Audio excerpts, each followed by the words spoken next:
Thank you, Mary. My name is Sean Kelly, and 14 years ago, I was the president of the Bouldin Creek Neighborhood Association when the Bouldin Creek Neighborhood Plan was adopted by council as law. Right now, I'm the chair of the Bouldin Creek Neighborhood Planning Contact Team, which is a mouthful, but basically for the past 14 years, we've been defending the neighborhood plan against developer inroads and trying to make sure that all sides have a place at the table. So I've got a question and then a real quick follow-up. 30 seconds. Will we have a neighborhood plan in existence when CodeNEXT is adopted? I hope so. And I would expect that for all the neighborhoods in Austin that we take a look at and work with the neighborhood plans as they exist. I also recognize that over a 50-year arc of a city, neighborhood plans are going to change and they're going to grow as those neighborhoods change and grow and evolve.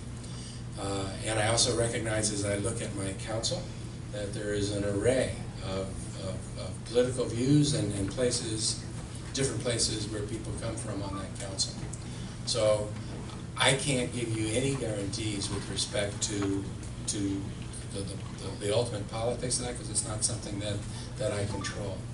But I do know, in looking at this neighborhood, that there are lots of places in this neighborhood where the neighborhood, as part of its planning effort, has increased density and has increased accommodations and has created opportunities for additional units on a given piece of property. So I think that there's a lot that we can learn about how we do these with respect to some of the things that have happened in this neighborhood.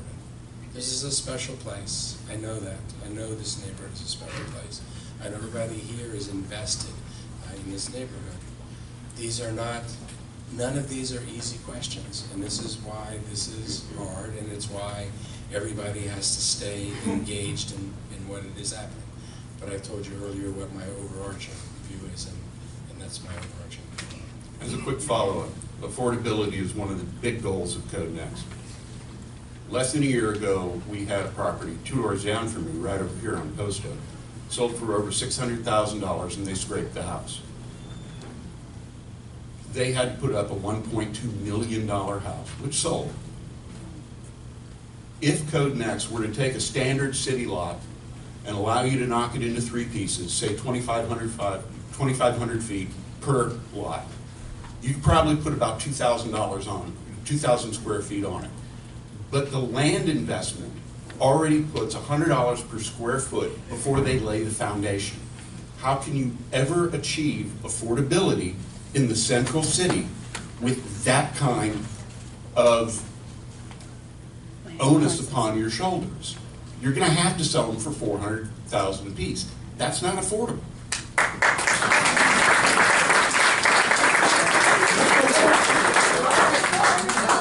Affordability is a huge issue in this city. We talked about it earlier when we talked about housing prices going up 3.5 times faster than incomes. That house that just sold for $1.2 million after being built, after scraping the house and building a bigger house for it, becomes one of the poster child for why it is we need to be successful in CodeNEXT. At the end of the day, if we're unsuccessful in CodeNEXT, for whatever reason, if we're unsuccessful in CodeNEXT, then that kind of thing is going to happen with greater and greater frequency, period. So my message more than anything else today is the status quo is failing us, and we need to do better than the status quo. I hear people that are out saying, I'm so scared of this process that we ought to just pack it in and just stay with what we have. And that scares me to death, because those kinds of stories scare me to death. That's what's happening in our city right now. The second part of your question was, how do we get true affordability?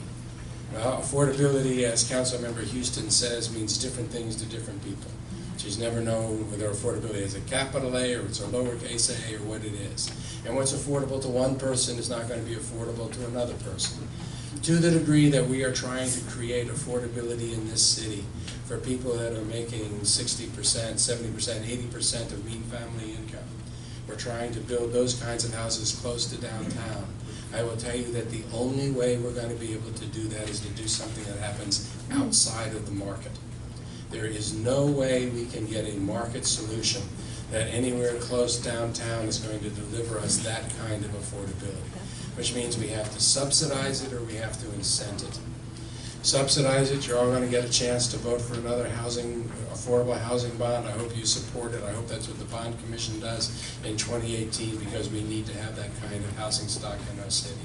Beyond that, we have to incent it. So we have to figure out some kind of incentive model that actually will deliver to us that kind, as great affordability as we can get in all parts of town, and can actually drive to as close as we can get to deeper affordability. The legislature doesn't give us very many tools, and every time I turn around, the legislature takes away an additional tool that we already have. And that's why we're working on other things, like the Housing Strike Fund that's going to be trying to preserve the workforce housing that exists in this city that serves people who are making 80% to 120% of mean family income. Because we can still do that with a market model without subsidization. I wish there was a way for us to, in the downtown core area, without subsidy, preserve for, without doing something outside the market, preserve for people the $800, $900 rent on the small bungalow. But we can't do that. But one of the reasons why we need to do CodeNEXT now is because we could have done that here had we started doing that 10 and 15 years ago. And there are parts of the city right now that if we don't do something today, other people are going to be sitting in this room, in this office, wondering why somebody didn't do something 10 to 15 years ago when there was still a chance to do something. Thank you.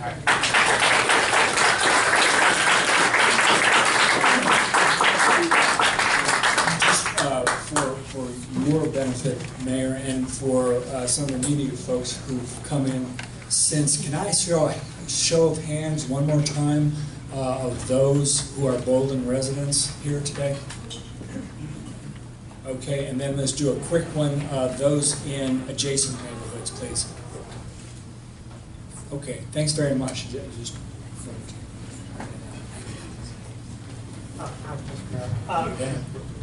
My name's John Salzman. I live with my wife here in Bouldin Creek neighborhood.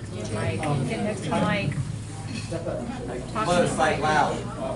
I moved to Austin over 30 years ago and moved into Bouldin Creek neighborhood about 22 years ago with my wife. The reason we chose Bouldin Creek neighborhood was because it was primarily single-family zone, and we like the diversity of the neighborhood. And the neighborhood had been single-family for a very long time, over 100 years. Yeah, that's 20 seconds. Can't really hear you. So I'm sorry. Get closer. You almost have to eat it. Yeah. Anyway, as I was saying, I moved to Austin over 30 years ago. I moved into Bouldin Creek neighborhood over 20 years ago because of the diversity of the neighborhood and the way that the neighborhood was single-family homes. My question is, how is it that after such a long time, the neighborhood having that complexity and feel that without the consent and the involvement of people in the neighborhood, that the Planning Commission can just change our designation of our neighborhood. And along those lines, I'm wondering, why is it that our neighborhood is being changed, being referred to as a transit district, and being changed the complexity of the neighborhood, while other neighborhoods within the same distance of downtown maintain single-family status. And the last thing is, echoing the previous person, is I've lived in the neighborhood and seen small houses, my neighbor's houses being knocked down, and always the biggest house, duplex now typically, that's allowed by the code, by the zoning code, is put up. And echoing the previous person, how is that creating more affordability? So I guess in my question is, what are the incentives for people developing to actually like go into neighborhoods that are already zoned multifamily and put in smaller multifamily units there, so that this availability of smaller, affordable multifamily units are available in the town, as opposed to the developers always going for the homes. There's a long line of people. Well, there are a lot of questions there. I think that one of the reasons why this neighborhood is facing as much change as was indicated in those first maps that came out was because not only the proximity to downtown and the proximity to transit, the retail and restaurants that are generally within a walkable range, but also with the activity corridors, the number of activity corridors that bisect this neighborhood, and the little separation between those activity corridors. I mean, I think that's why it is that this becomes the neighborhood that shows up on those maps the way that they showed up. I don't like the resolution of the way that those maps resolved that issue, but if the question was why is it that you're in the crosshairs on this, that's the reason you're in the crosshairs on this. You're in the crosshairs on this because this is a desirable neighborhood and it's close into town. We have to find the answers, and I'm not sure, and I want to hear the conversation that occurs in the community with respect to plans, but I'm not sure that the only answer is to preserve single-family homes in all part of the city.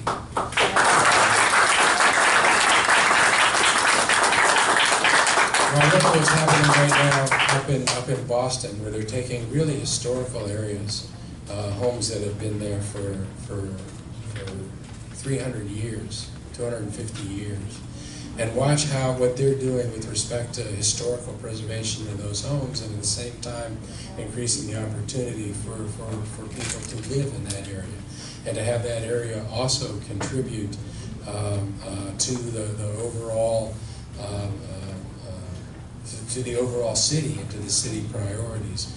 And in Boston right now, they're doing that by not letting anybody change the form of any building that's in those areas, but letting people come in and create a duplex where there had been a single-family home. But on the exterior of the property, you can't tell any difference between those two. And they're doing that right now in order to help preserve the historical significance and character of that neighborhood. And I think that's the push-pull that we're having here. And as I sit, I live in a world where everybody comes up to me in my world, and everything is black and white to most people that come to me. And I know that because I used to be the person that was walking up, and the world is always black and white. And the honest answer is that on so many of these issues, when you sit in that room and have a lot of people come in with the blacks and whites, a lot of the world is really gray. And a lot of the issues we have are gray. But I will tell you that I really believe in the people in this community. I believe in the creativeness of this community and the fact that people love this place and are willing to spend time. The democratic participation in this community is unlike anything that I've ever seen, or any mayor that I've talked to around the country has ever seen. So I just have faith. I believe at some level that if we can stay engaged as a community in this process, actually trying to figure out what the answers are, that we're going to be able to